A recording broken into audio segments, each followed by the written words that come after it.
IUCN, the International Union for Conservation of Nature and Natural Resources. IUCN, ये कई बार full form भी आ जाती है. In 2012 recognize how many red list categories of species. Red list categories, कितनी लाल सूची श्रेणियां हैं? IUCN 2012 के द्वारा कितनी लाल सूची श्रेणियां बनाई गई हैं? तो आंसर है इसका 9. 2012 तक 9 रेड लिस्ट कैटेगरीज बनी हुई थी. Next question is the chief constituent of photochemical smog in metropolitan areas are. ये तो बहुत ही बेसिक क्वेश्चन है. Nitrogen dioxide. महानगरीय क्षेत्रों में प्रकाश रासायनिक धूम कोहरे के मुख्य घटक. तो हो गया, एक जैसे से आंसर लगते हैं इसलिए ध्यान रखिएगा. Nitrogen dioxide NO2. The environment protection act was promulgated in. Environmental protection act was promulgated in कितनी तारीख को? पर्यावरण सुरक्षा एक्ट कब जारी किया गया था? पर्यावरण सुरक्षा एक्ट 23 मई 1986. 23 मई 1986. 23 मई 1986 पर्यावरण सुरक्षा एक्ट, एनवायरमेंटल प्रोटेक्शन एक्ट जो था वो कब किया गया था? 23 मई 1986. Next question, 2 main characteristics of hot spots are. इसको भी आप डायरेक्ट याद कीजिए. 2 main characteristics of hot spots. किसको हम हॉट स्पॉट्स की श्रेणी में रखते हैं? उस क्षेत्र में विश्व की 3 लाख जातियों में से 0.5% जातियों की उपस्थिति तथा इस क्षेत्र की प्राथमिक वनस्पति की 70% या अधिक का विलुप्त हो जाना. ऐसी जो जगह होती है उसे हम हॉटस्पॉट कहते हैं.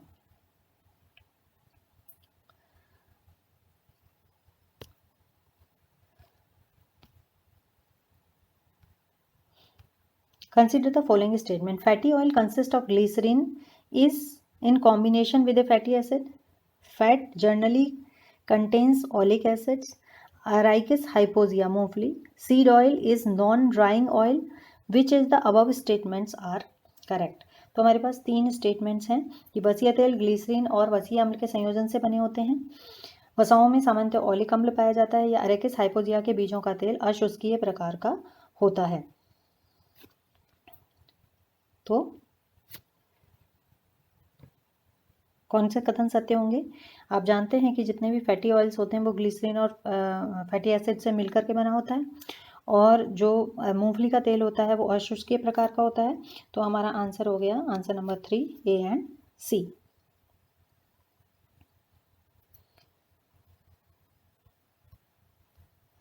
The oil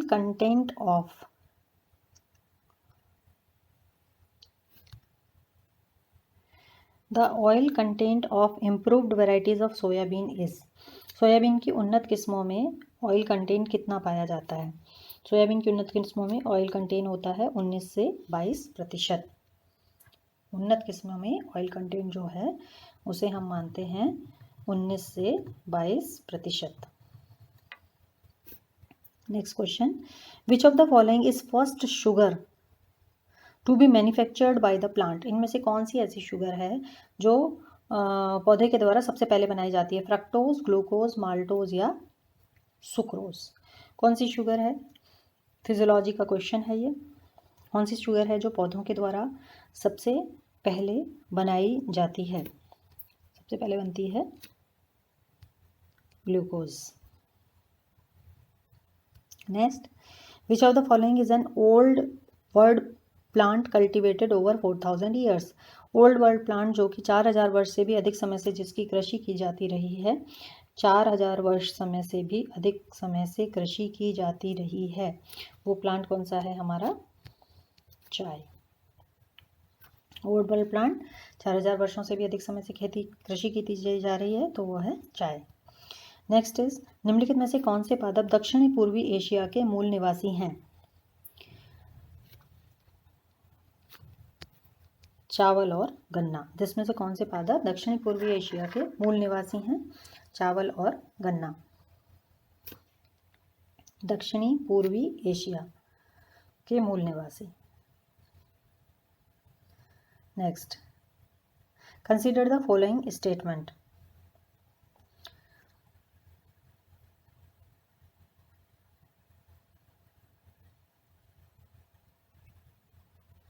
Consider the following statements. Jagannath, Jamuna and Jaya are the high yielding Indian varieties of rice. Safed Larma, Larma Rajo and Choti Larma are the high yielding wheat varieties of India. NP4 and 9P52 and NP125 are the high yielding Indian varieties of Bajra.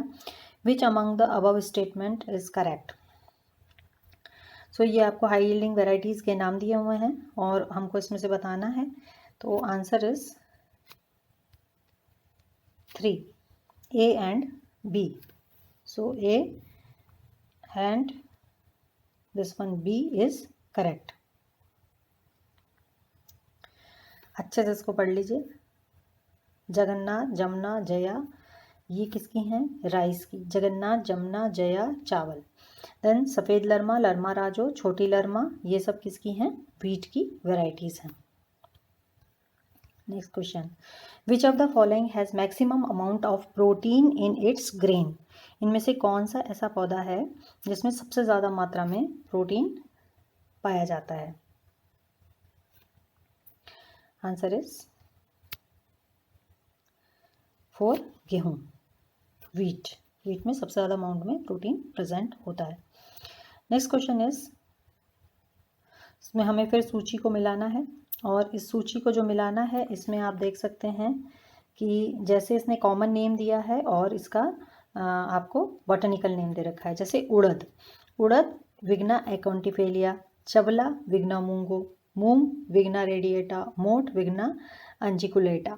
अब मैं आपको एकदम जो सही answer है वही बता देती हूँ और इसका आंसर है answer number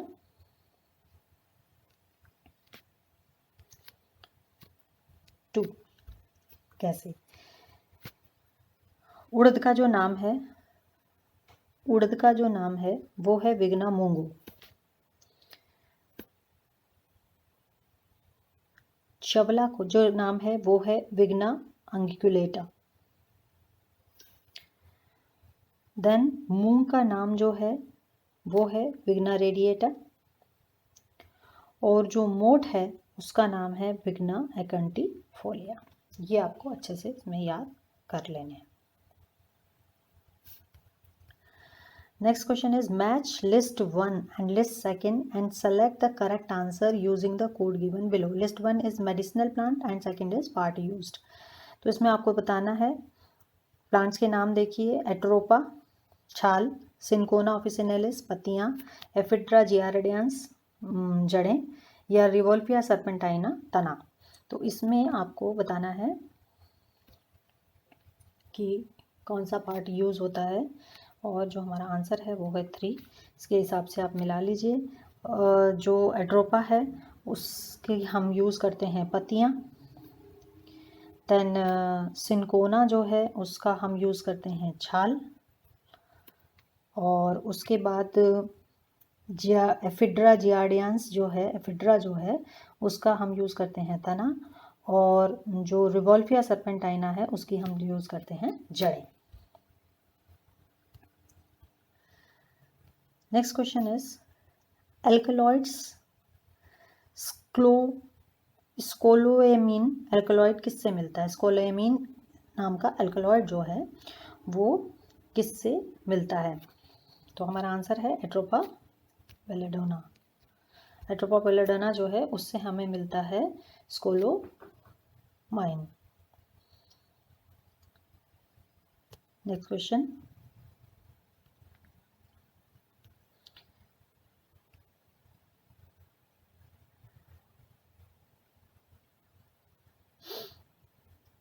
which one of the following is correct statement?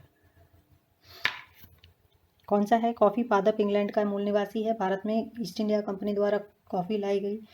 Karnataka, Kerala, Tamil Nadu Bharat में 3 प्रमुख उत्पादक राज्य हैं। कॉफ़ी पादप लेग्यूमिनेसी कुल का सदस्य है। तो ये आप बता सकते हैं आराम से।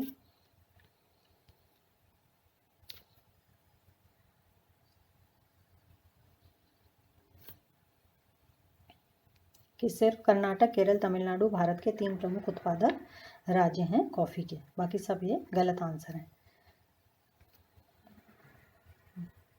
Consider the following statement. India is the largest tea producing country in the world. In Congress grade of in tea, the smallest leaf is used. The grade of the tea depends on the age of the leaves. Which of the above statement is correct? में से कौन सा statement correct है? तो इसमें से correct statement है A and C. So the grade is depends on age of leaf and this is the largest producing country in the world. Next question is pseudo-embryo sac is found in. Pseudo-embryo sac जो है वो किस में पाया जाता है? Pseudo-embryo sac is found in Podostomaceae. Podostomaceae family जो है उसमें pseudo-embryo sac प्रेजेंट होता है. फ्रीज फ्रैक्चर इलेक्ट्रॉन सूक्ष्मदर्शी से क्या देखा जा सकता है? फ्रीज फ्रैक्चर इलेक्ट्रॉन सूक्ष्मदर्शी, freeze fracture electron microscopy allows visualisation of किस किस चीज़ को हम देख सकते हैं? उससे देख सकते हैं interiors of cell membrane. Cell membrane के अंदर भी हम उसको देख सकते हैं. याद आपको टेक्निक रखनी है, fridge fracture electron microscopy. Next one is the resolving power of A light microscope depends upon which of the following factor. किसी लाइट माइक्रोस्कोप की रिजॉल्विंग पावर जो होती है वो किस पर डिपेंड करती है? वो डिपेंड करती है wavelength of the light used, numerical aperture, refractive index, all of these. सभी पर डिपेंड करती है कि वो रेजोल्यूशन कितना अच्छा देगा.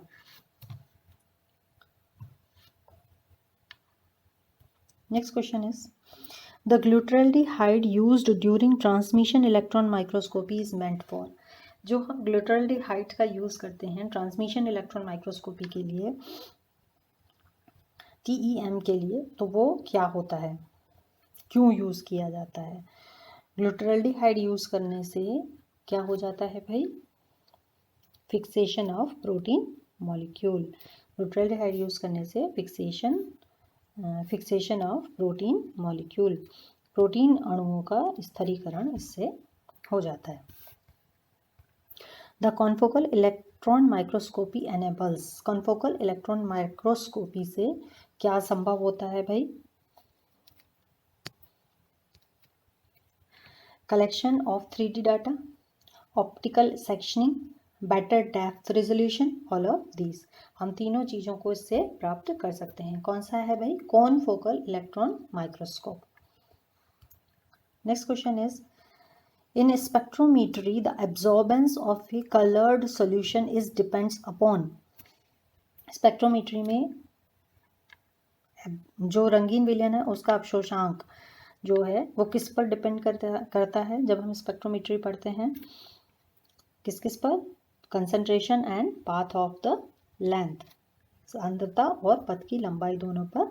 स्पेक्ट्रम प्रकाशन में या स्पेक्ट्रोमीट्री में absorbance of coloured solution is depends on, दोनों पर डिपेंड करता है. एक तो कंसंट्रेशन उसकी कैसी है और दूसरी पाथ लेंथ कितनी है. Next is enzyme linked immunosorbent essay was developed by.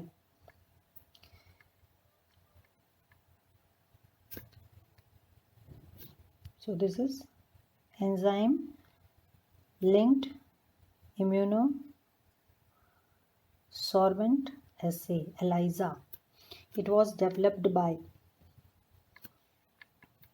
Inguel and Perlman 1971. Inguel and Perlman 1971. Next question is electrophoresis is a technique by which one can separate which of the following. Electrophoresis का उपयोग हम किस लिए करते हैं? हम उससे कर सकते हैं प्रोटीन्स, DNA एंड आइसोजाइम्स. हम तीनों चीज़ों को इलेक्ट्रोफोरेसिस के थ्रू सेपरेट कर सकते हैं. प्रोटीन्स के लिए भी इलेक्ट्रोफोरेसिस कर सकते हैं, आइसोजाइम्स के लिए भी कर सकते हैं और हम DNA के लिए भी कर सकते हैं. Next is an electrophoresis experiment for separation of the protein. A decrease in migration was observed. What could be the reason. अगर कोई इलेक्ट्रोफोरेसिस कर रहा है और उसके दौरान माइग्रेशन नहीं हो रहा है तो क्या क्या रीज़न हो सकते हैं, क्या क्या हो सकते हैं। मॉलिक्यूलर साइज उसकी बड़ी हो सकती है इसलिए वो अटक गया हो, या आयनिक स्ट्रेंथ उसकी ज़्यादा हो सकती है, या करंट भी तेज हो सकता है। लेकिन करंट तेज होता है तो सामान्यतया क्या हो जाता है कि वो बहुत तेज़ी से मूव कर जाता है। So both increased molecular size and increased ionic strength. So answer is 4, both increased molecular size and increase ionic strength, जिसके कारण माइग्रेशन जो है वो कम हो गया है। तो ये क्वेश्चंस थे और आरपीएससी 2016 में आए हुए ये क्वेश्चंस हैं। इनसे आपको एक आइडिया लगेगा कि किस तरह के क्वेश्चंस आते हैं और आपको किस तरह से इसको पढ़ना है। समय बहुत कम है इसलिए हमने आपको डायरेक्ट इसके आंसर्स बताए हैं। So good luck.